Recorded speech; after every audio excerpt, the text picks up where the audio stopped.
আজকে আমি এটা কিছু একটা কাজ করবো, খাওয়া খাই ব্লগ না। এটা কী করবো বলো তো? এই দেখো বই দিয়েছিলাম না, আজকে কতদিন ধরে করবো করবো করবো করে টাইমই হচ্ছে না আমার। এই দেখো এই দেখো এই দেখো এ দেখো গয়না, আমার গয়না, গয়নার মতন আওয়াজ আসছে। এগুলো এখন করবো, কি ভাল লাগে না এগুলো তুলতে, একদম ভালো শুকিয়ে গেছে যেন। হ্যালো ফ্রেন্ডস, এই যে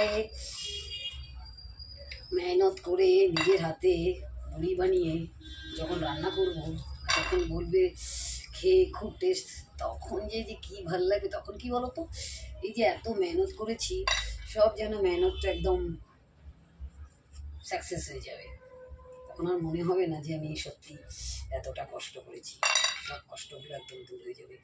এই জন্য কোনো কিছুতেই মেহনত করে যদি ফল পাও না, তখন আর ওই কষ্টটা না কষ্ট মনে হয় না, তখন ভীষণ ভীষণ ভালো লাগে।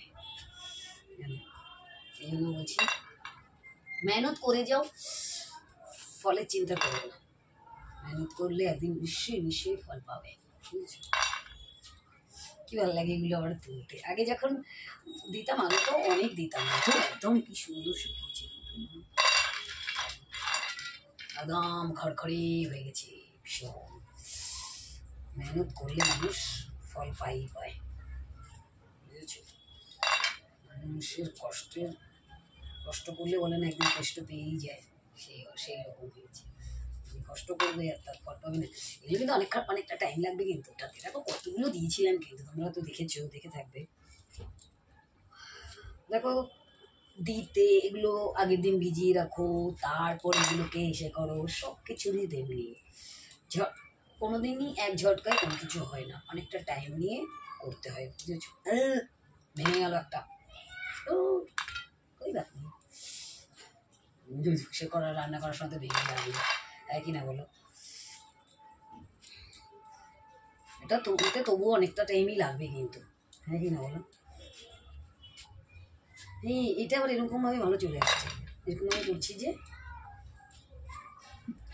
তোমরা কে কে বড়ি দাও আমাকে কমেন্ট করে বলবে, ঠিক আছে? নিজের হাতে বানিয়ে সেই দিয়ে সবজি রান্না করে খেতে মজাই কিছু আলাদা, ভীষণ টেস্ট, ভীষণ হেভি টেস্ট, হেভি, সত্যি বলছি খুব ভালো লাগে। আমাদের ঠাকুমা, তারপর আমার দিদা, এরা খুব দিত, এগুলো খুব বানাতো, তখন তাদের থেকে দেখতাম।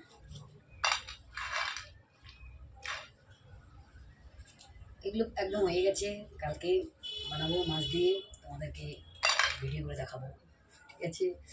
চলো ঠিক আছে, এটা করতে আমার অনেকক্ষণ টাইম লাগবে, আর এটা বেশি বড় করি না, ঠিক আছে? টাটা।